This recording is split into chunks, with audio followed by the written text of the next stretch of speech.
महत्त्वाची बातमी समोर येते। भाजप खासदार अनिल बोंडेंना हैदराबादमधून धमकीचा मेल आलाय। अमरावतीमधील आयसीसीचे फलक लागल्याचं हे प्रकरण आहे।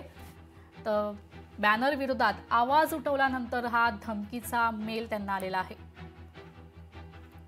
आपले प्रतिनिधी सूरज दहाट आपल्यासोबत फोन लाईन वरून जोडले गेले। तर सूरज, अनिल बोंडेंना हैदराबादमधून धमकीचा मेल आलाय का? अधिकची माहिती।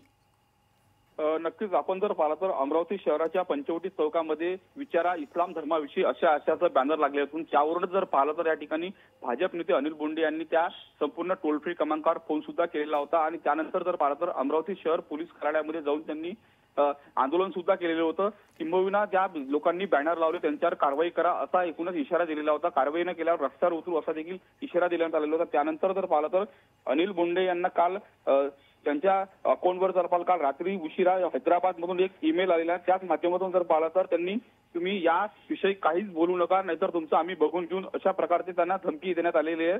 मुस्लिम समाजाविषयी तुम्ही जाणीवपूर्वक द्वेष पसरवता असा एकूणच त्यांचा इशारा आलेला आहे। त्यामुळे जर पाहिलं तर अनिल बोंडे यांच्या वतीने जर पाहिलं तर अमरावती शहराच्या राजापेठ पोलिसांनी या ठिकाणी तक्रार दाखल करण्यात आलेली आहे। त्यानंतर जर पाहिलं तर अमरावती शहर पोलिसांनी गंभीरतेने संपूर्ण प्रकरण घेतलं असून नेमकं धमकी कुठून आली, कशा प्रकारे देण्यात आली याचा संपूर्ण तपास जो अमरावती शहर या ठिकाणी करत आहे। मात्र एकूणच जर पाहिलं तर सूरज, मात्र अनिल बोंडे यांनी यावर काय प्रतिक्रिया दिली आहे का? यावर काही कारवाई वगैरे होणार आहे का?